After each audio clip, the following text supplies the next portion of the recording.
A few years ago, an asteroid carrying an alien race called the Mimics crashes into Europe and quickly devastates the continent with their superior technology and the surprise factor. Soon people are rioting on the streets, demanding the world leaders do something before humanity is lost.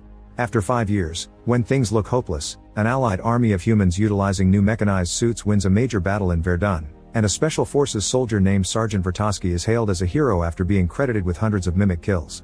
She becomes an instant icon and a recruiting boon for the human military as the united human armies try to use the momentum for Verdun to launch a multi-pronged final assault on Europe. One of the talking heads on the newsreel selling Vertowski and the war effort is Major Cage of the US Army. One morning, Cage flies to London the day before the operation to retake Europe.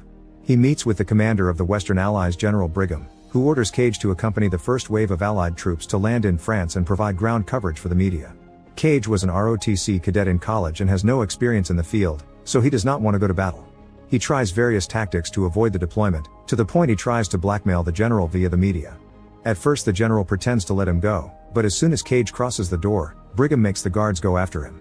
Cage tries to run away, but he barely gets to reach another corridor before he is tased into unconsciousness. Later in the afternoon, Cage wakes up on a pile of duffel bags at Heathrow Airport, which has been turned into a military base. A sergeant shoves boots into his hands before Sergeant Farrell takes over. It turns out Brigham sent orders to Farrell stating Cage had tried to desert and has now been demoted from an officer to private. Cage is assigned to a band of eccentric soldiers called the J Squad, who are caught gambling by Farrell when Cage is introduced to them. As he scolds them, Farrell makes them eat the cards before instructing them to get Cage ready to deploy with them tomorrow. Hearing Cage is a deserter that thinks he is above battling puts him on everyone's blacklist, and Cage is sent to training. The next day is Invasion Day and Cage is given his own suit, but the members of J Squad do not even bother teaching him how to use it because they believe he will die quickly. Cage watches everyone move freely and find their favorite weapons with ease, but he feels nervous and lost.